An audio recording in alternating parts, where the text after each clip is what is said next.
Well, the Darth Maul series was announced, and I have to say, this is a pretty solid direction for Star Wars animation. And the details of the series suggest they're using ideas from George Lucas's sequel trilogy. In fact, the voice of Maul himself, Sam Witwer, even brings this up in a clip. Now, Dave, we're learning that he's been keeping secrets from us. That there's forgotten pieces of lore that, that he and George worked out and that they're seeping into this series. What lore? Well, if you're not familiar with Darth Maul's apprentice, Darth Talon, she would have been, and I'm quoting George here, the new Darth Vader of the sequel trilogy.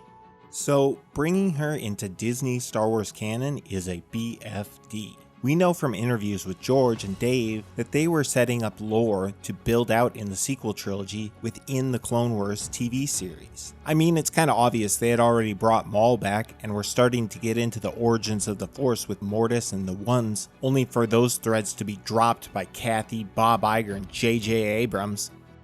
But I think Dave is setting up the opportunity to do George's sequels in a big way if given the chance, and maybe instead of his upcoming film adapting Heir to the Empire, it's actually an adaptation or takes large elements from George Lucas's sequel trilogy.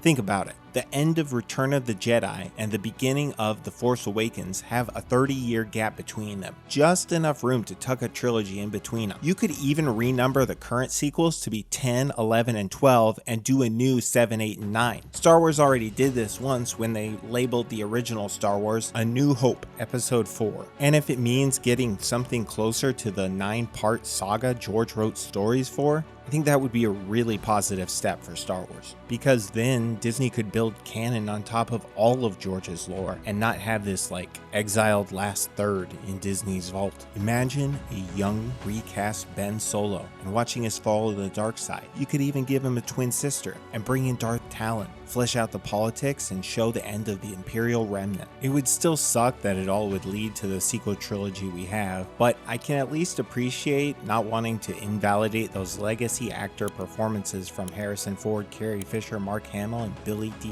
Williams. Doing this could also fix the problem of all the Skywalkers being dead after Episode 9, especially if they bring in a couple of additional solo kids, like the Thea or Jaina twin for Ben, and maybe Han and Leia's other kid, Anakin Solo from the expanded universe. They could be off on another adventure during the current sequel trilogy. This would also allow George the opportunity to finish his metaphor for life at every level, starting with the macro, societal issues in the prequels to the family issues in the original trilogy, and then in the sequel trilogy it would have dove into the micro world and how that world interacts with us at a human level. That may be the lore Dave is getting at with the Mortis and Peridia stuff.